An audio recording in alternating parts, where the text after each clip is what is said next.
the real reason that you are here, other than Alonso and Espliqueta and Laporta and Boli and all that stuff, is Andreas Christensen is actually an FC Barcelona player. He was presented on a free transfer, has been presented at the Camp Nou already, so he will be a part of Barcelona squad next season. And I think there are a lot of questions about him coming in, more so than just being, with the other center backs that Barca have been linked to, whether it was Koulibaly, who's also been linked with Chelsea, which is going to be a theme as we go along with this. But all those other center backs that have been linked with Barcelona, it seems like they're much more understood commodities than the 26-year-old right-footed center back. And at 26, in his prime, you'd think that we know exactly who he would be. But instead of asking about Chelsea, I actually want to go talk about the Euros first, because I think a lot of Barcelona fans, myself included, the most that I truly watched him or was paying attention to him as the main protagonist along the back line was obviously for the Danish national team, where he has got to be one of their guys. So they made it all the way to the semifinals in the last Euros. And my question then for you would be, was that the best version that we saw with Christensen? And if so, why so do you think he was at his best with the Euros? And it could be as easy as a knockout competition. It's just nonsense. And you get your best out of a guy for 4 matches. Well, with the Euro reign of the Danish national team, obviously there was a flashpoint moment for that team that kind of changed the way that they rallied. And I think everybody got a little bit of extra superpower from that moment, that there was a bit of a rallying cry around the Eriksen kind of incident. And obviously he's kind of recovered and moved into this great kind of space and has refound his form in the Premier League. But we saw a Christensen scoring a goal and celebrating it, which at the time had not been something that he had done as a senior player for Chelsea over her multiple seasons. And he definitely was in his element in that team and in that side. And so I think he does have a bit of a natural fit in there. Obviously it's helpful when, you can add a goal to your contribution as well. But in general, that team seemed set up, got a little bit of extra oomph from the rallying cry or the moment that they were all able to coalesce around. And I think that maybe gave him and every player on that team a little bit of extra shine for that moment. Yeah, the way I keep explaining, I mean, even with the Euros, is I feel to me that I don't want to use the word elite, but he feels like an average elite center back, if that makes any sense, where he's a top caliber center back, but he's an average one of those, where he doesn't just stand out as a name that you mentioned. And looking back to his career resume, he began his career with Brøndby in his native Denmark before being courted by Chelsea, joins up with their, I believe it was the U18s or maybe the U19s, but I know he definitely played at the UEFA Youth League. That's the first time I ever saw him, was with Chelsea's U19s, if you will, at the UEFA Youth League. So they win that competition. Then his appearances for Chelsea's first team, hard to come by, of course. He was 18 years old at the time. So he headed out to Borussia Mönchengladbach for 2 years, where he did just fine. And Gladbach was arguably, they had some of their better years when he was floating around at the back. He earned his minutes there. After impressing there, he returned back to London, made over 150 appearances for Chelsea under 4 different managers as well, and impressed under 4 different managers. So to me, it just seems like he's always played at a high enough level to get minutes, at a high enough level to be part of rotations. He's always earned his minutes and earned his rotation spot. But again, he's never been the A guy. He's never been the guy. But it seems like he just played in really hard teams to break through at, and he's broken through every time. And I think that's where the calm seems to come from my end.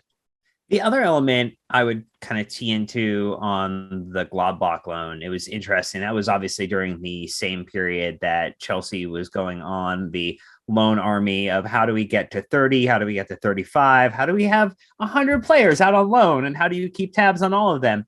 And he was one of the ones I think a lot of Chelsea supporters pointed to as an example of this is what identifying a successful loan spell is. It was a 2-year loan on the outset, or I think maybe an 18-month loan on the outset, and was agreed upon to give him that opportunity to go out and excel, learn, settle into a side. And he did just that. He not only played kind of in the back line, but he also played a defensive mid role occasionally for Gladbach as well. So he kind of showed some of that positional versatility that he has been able to bring and kind of showcase in his game. Even in the Danish national team, he's played in that defensive mid role. He hasn't always featured in their back line. And so that is something that if you think about what are we getting in terms of a player as a Barcelona fan, having someone who can flex around in multiple positions can sometimes be a really great thing. I think obviously Barcelona probably has more midfielders than maybe you need at certain points. So I don't know if it's that attractive.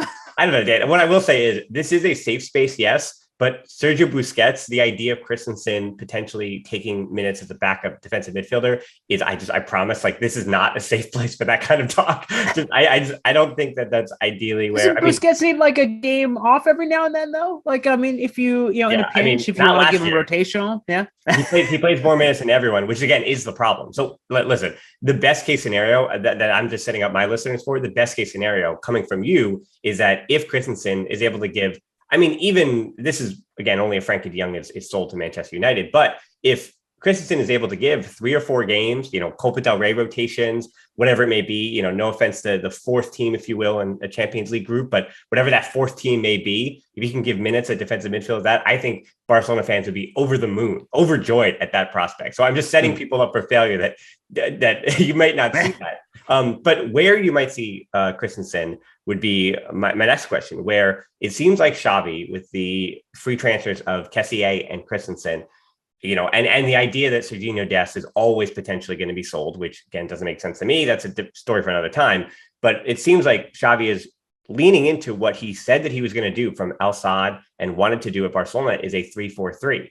Now, Chelsea, I know under these different managers, they've played 4 at the back, they played 3 at the back. And being a right-footed center back, it also brings up the question, if Barca, with Araujo being right-footed, with Eric Garcia being right-footed, but be able to play on the left, Piqué is right-footed, Christensen is right-footed. It sounds like your top 4 center backs are all right-footed, and you're going to play 3 at the back. So if you're a Barcelona fan, do you think you would get the best out of Christensen with Xavi employing 3 at the back and then him in any of those spots, or potentially not on the left and only on the right? Or should it be, as in, to get the best out of him, just a flat back 4 with him as a right center back? He has always looked his best for Chelsea in a back 3. And look, we have been the beneficiaries of having some really good center backs over even the past 10 to 15 or 20 years. And, it took a 37-year-old free transfer of Thiago Silva coming into Chelsea to say, hey, we're going to actually not play Christensen the majority of minutes over the past 2 seasons.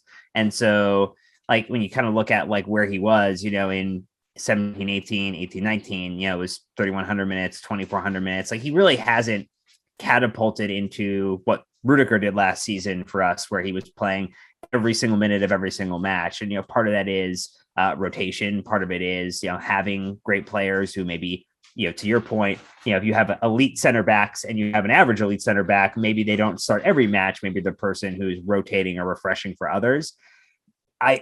My concern for him in a back 3 is not that he isn't capable of reading the game or intelligent enough to kind of pick up the situation. He's a very calm player. And I think from like the way he carries himself, he never looks particularly fussed. If someone is bearing down on him, if he needs to close down on anybody, it's all very smooth in the way that he approaches it. But I think my concern is that he's not very progressive in the way that he kind of attacks the game. And so if you're looking for someone, particularly like in the center of a back 3, where I think he does find maybe the most joy in kind of distributing and kind of being the person who gets the tempo going, probably doesn't give you the same type of Hollywood passes that you might enjoy from another kind of defender. And so I think that's something that maybe, yes, he can excel there. He can perform well in a back 3, but he also maybe isn't going to be as exciting as a center back has been, or other center backs have been in that role. And that might be something where you might look at his style of play and not be overly enthused as you watch it.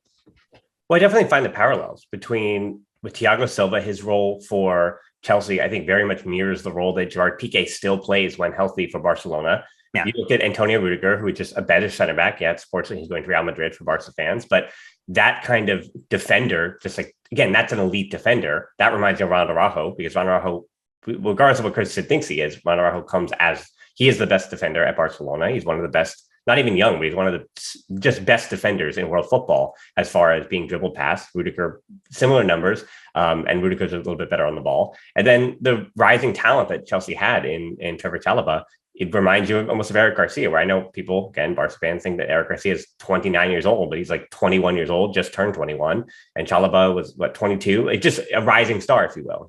I know he's part of that loan army, that being Chalobah at the time, and then earned his spot. So I think the rotation for Barcelona next season very much mirrors what Chelsea had last year. And for Christensen, I mean, I would argue looking at his minutes from even this year that he was a regular starter under Tuchel, playing 47% of all available EPL minutes, 83% of all Champions League minutes, 86% of Club World Cup minutes, and 35% of FA Cup minutes. And I think to me, that's what proper rotation looks like. I think for these, again, elite clubs like Chelsea is, like Barcelona is, you just find minutes for everybody. And especially if they're going to play three at the back, then all those numbers for Christensen are going to go up at Barcelona if they're going to play three back there, especially with Araujo's injury history, with Eric Garcia having, we'll say lapses of defensive judgment at times that gets him out of the rotation for 2 or 3 games. And then Piqué being, I mean, he's not healthy now. He's not healthy during the preseason. He's not healthy, and he's getting up to that age. So Christensen might be relied on more than he might even think. And looking at his advanced metrics too, I like how you said that he was smooth and unfussed was the word that you used that I really liked. And it seems like his expected assists fit right around there, where he does deliver that pass before the pass, but not really a primary ball. But I think now we're talking about the different styles, right, between Premier League and the Liga. In the Liga, as I talked about with Langley, with actually a Tottenham podcast last week, that in the Premier League, Langley is going to be surely just expected to defend, where teams don't really sit back in those slow, plodding low blocks. In the Premier League, it's kind of more up and down, where in the Liga, Christensen, I think, is going to be able to have the time on the ball against the teams like, Cadiz or Hadafe. He's going to have the time to have to break through that midfield line and deliver that ball that turns into the final, the easy assist, the FIFA assist, or what have you. But I want to talk about him as a defender as well, because I think for Barcelona, the side of it that they really want to fix is just a defender that's going to be clean and that's going to be relied upon. But it worried me that seeing the Chelsea fan feedback, it seems like they said in big moments he would wilt, or in big moments he wasn't available, or right. Is that just seems like the same thing with Barcelona fans? If you look at former players, you're just going to find the vitriol because the only people typing things are those who have bad things to say.